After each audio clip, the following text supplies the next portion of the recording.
And as you can see from this Van Gogh portrait, he has a smear on the left side of his face.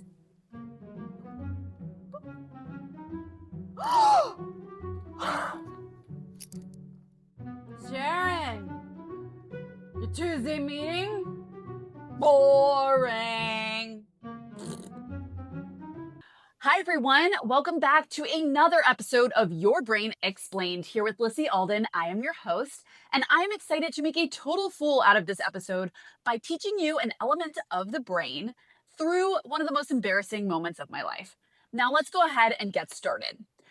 I decided that I was going to intern between my junior and senior year in college at a bank in New York City. Couldn't be more excited when I received the offer. I mean, you could swear I won the lottery. Most people were just like, I can't believe I have to work. And I was like, let's freaking rock. So I went to Ann Taylor. I bought myself a killer pencil skirt. I got myself a backpack, the fit for an intern, and I was ready to go. So I show up day one, strawberry frosted donut, Dunkin' Donuts coffee in hand, ready to go.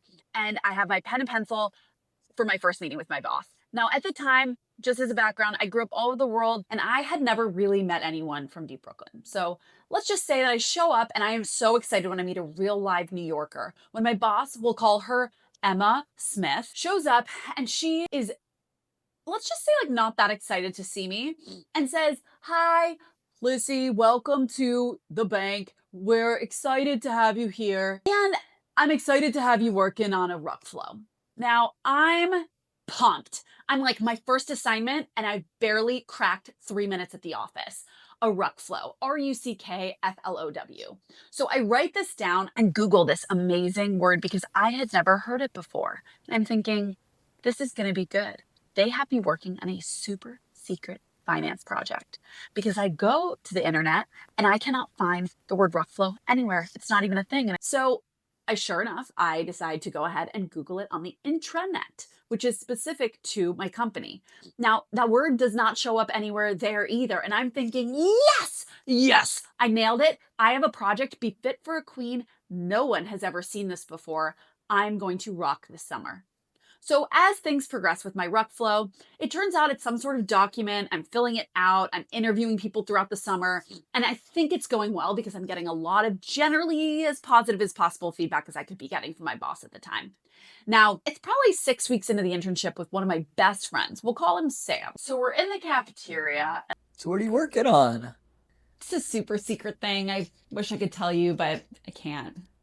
What? I'm your best friend. It's called a ruck flow. A what? Lissy, are you trying to say workflow? No. No. What do you...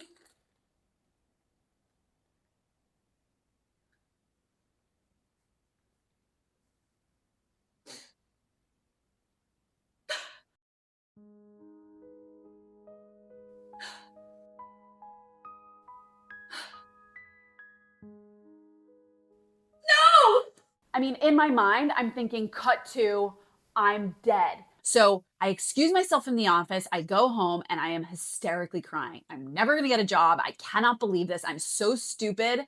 This is terrible. So I call my brother and I tell him everything that happened. So I want you to go in first thing, 6:30 a.m. and I want you to control F Ruckflow, Ruckflow, and just replace it with the word workflow. Sure enough, that's what I did. Every email, my whole document, none was the wiser. I ended up getting the job offer at the end of my summer and all was well. This is probably, like I said, one of the most embarrassing moments in my life. Now, what's important to notice about this is that in this situation, I was able to control F. There's a happy ending, but this was a mistake, like a really honest, blonde, whatever mistake.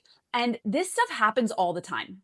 The purpose of our conversation today isn't to teach you how to make no mistakes, because if you want to learn how to do that, I'm sure there's a pill for that being sold somewhere on the internet. What I really want us to do is talk about the kind of mindset you have that helps you move through those mistakes. The kind of mindset that kind of feels like Control F, that allows you to change the way you're thinking so that you can move from being in the pit and believing that you're never going to get out to a place of strength, wonder, and most importantly, growth. So with that, I'd like us to talk today about the growth mindset.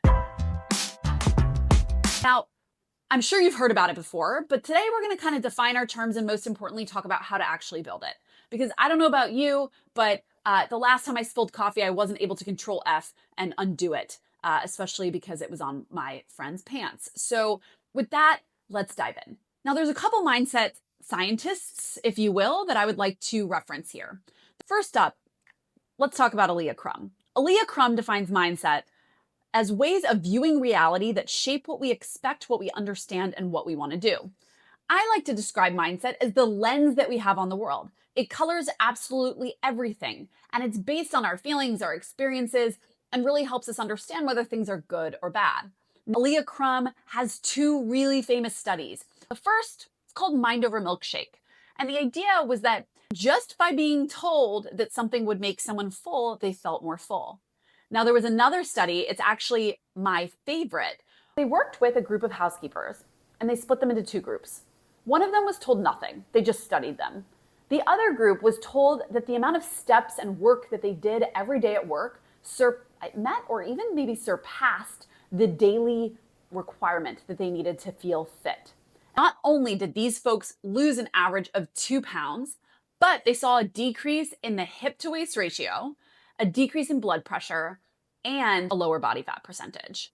Now, the power of the mind is no secret. Think about it. You're talking about a donut and all of a sudden you salivate. The mind-body connection is clear, but what they're starting to show is that not only is your mindset something that determines the reality within your body, but it also can help you make better choices to change the outcomes of your world. So with that, let's go ahead and talk about Carol Dweck. Now, Carol Dweck wrote a very famous book called The Growth Mindset. And she talks about the fact that mindset in many ways sits on a spectrum. On the one side of the spectrum, you've got your fixed mindset. And on the other side, you've got your growth mindset. So in the 90s, she did a study that basically took a look at students and their belief about their intellectual ability. And what she found was that there were some students who believed that they had a fixed set of intellectual capability, meaning that they could only be so smart over time.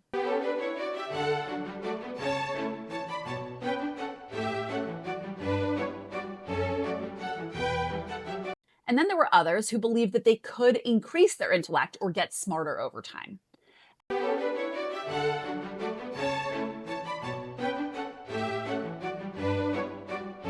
So again, this is their mindset. They show up as a learner.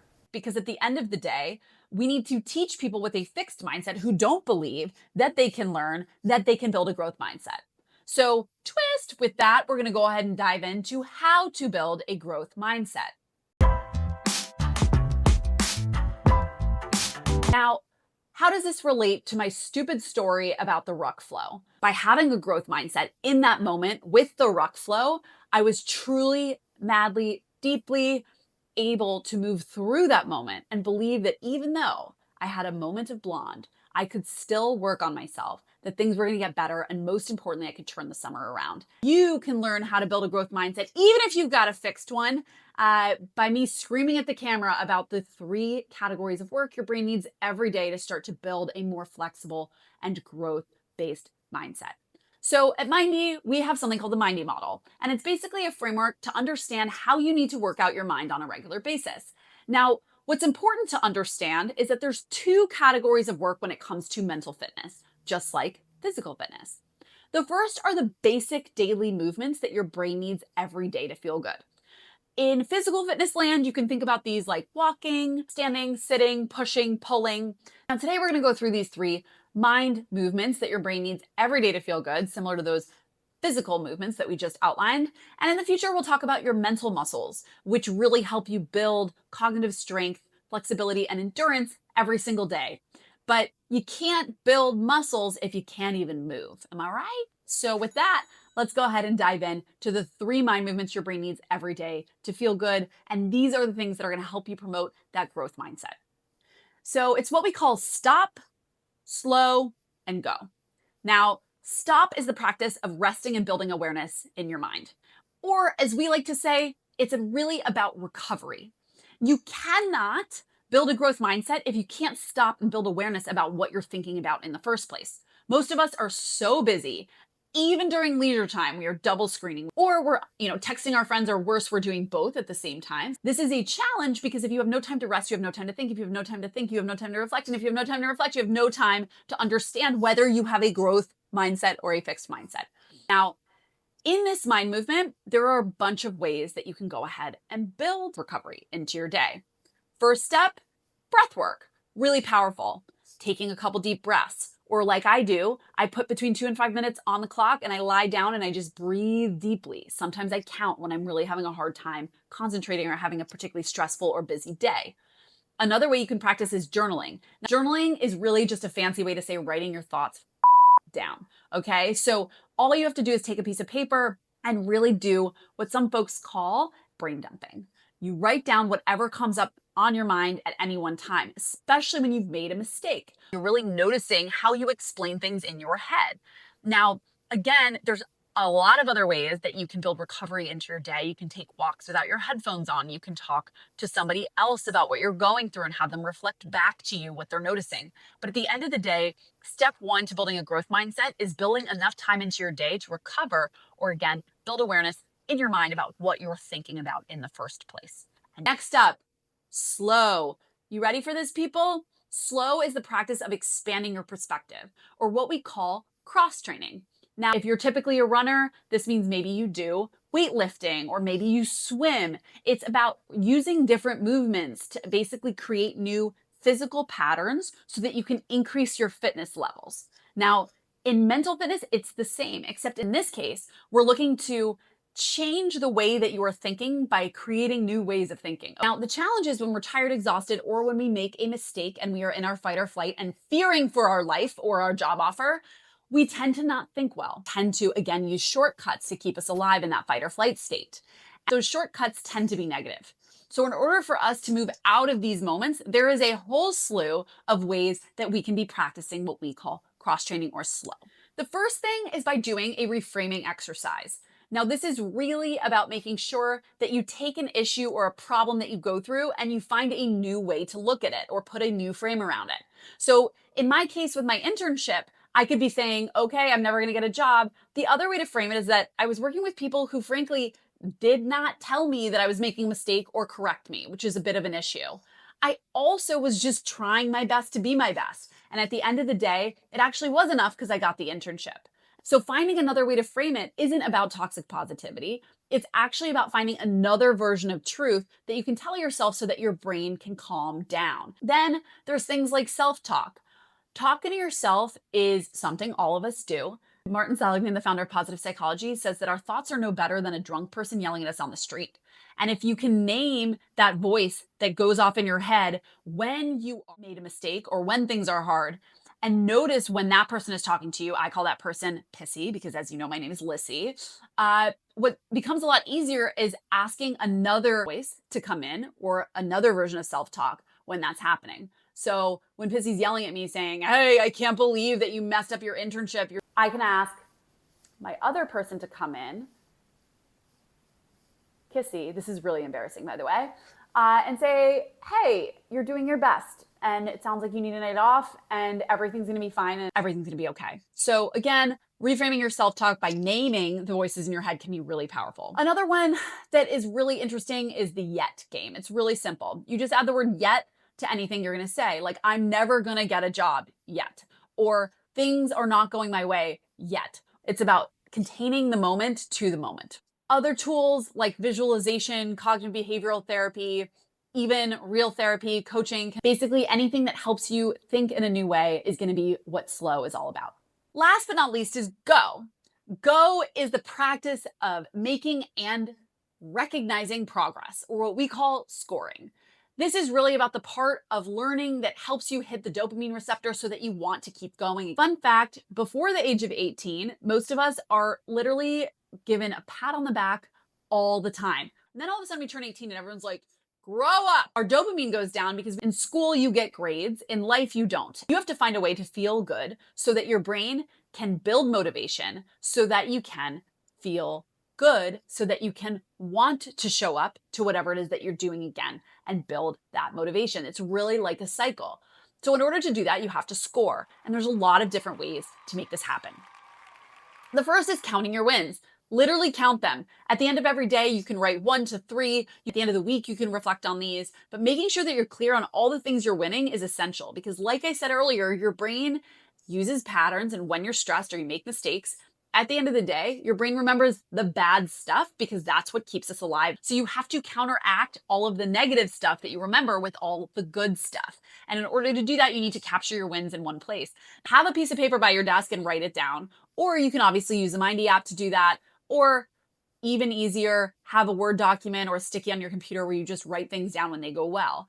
Over time, what you'll find is that your brain starts to create patterns so that you will notice you start to find these wins involuntarily, and it creates a more positive experience over time because you are training your brain to have a growth mindset and find the good. Next thing, reflect on your progress. You can do this more informally. At the end of every day, you can write a couple sentences about how the day went. At the end of the week, you can do this. I have a template called Weekly Wins. Feel free to reach out to me, and I'm happy to send that to you. But this is really about making sure you reflect on how you've grown or what you've learned. Last but not least, there's a theory called post-traumatic growth. What they found was that a lot of people who went through traumatic experiences, either big T or little t traumas, ended up growing from the experience. They didn't wish that it happened to them, but they were able to find a way to learn. So that's really what Go is all about. Stop, slow, go are 3 mind movements you need every day to manage the rhythm of your mind and the rhythm of your life. And these are the mental movements that are going to allow you to create flexibility in your perspective to not only catch yourself in those moments of your fixed mindset. Now, for all of us, we might be thinking, I don't have time to do this. I barely have time to brush my teeth. Notice that all of these activities can take as little or as much time as you want. As little time, stop is 3 breaths. Slow is asking a new question at the dinner table, like what was the most interesting part of your day? Go could be about brushing your teeth and thinking about the good parts of your day. Now, again, for those who think this is toxically positive, that's fine. Twist to counteract the actively negative memory that we have with positive stuff. One of my favorite research articles called Bad is Stronger Than Good.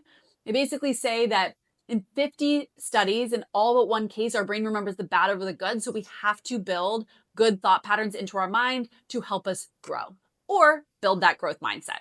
So you can build a growth mindset in any part of your life at any time. You just need to do your mental fitness work to make it happen. So with that, I've hoped you've learned a little bit about not only what a growth mindset is and why it's important, but how you can build it or help the people around you build it too. If you have any questions, let me know, and I cannot wait to see you on the next episode of Your Brain Explained. Thank you so much for your time and mind. Sharon! No, wait. Sharon, this one is for you. Here's Wonderwall.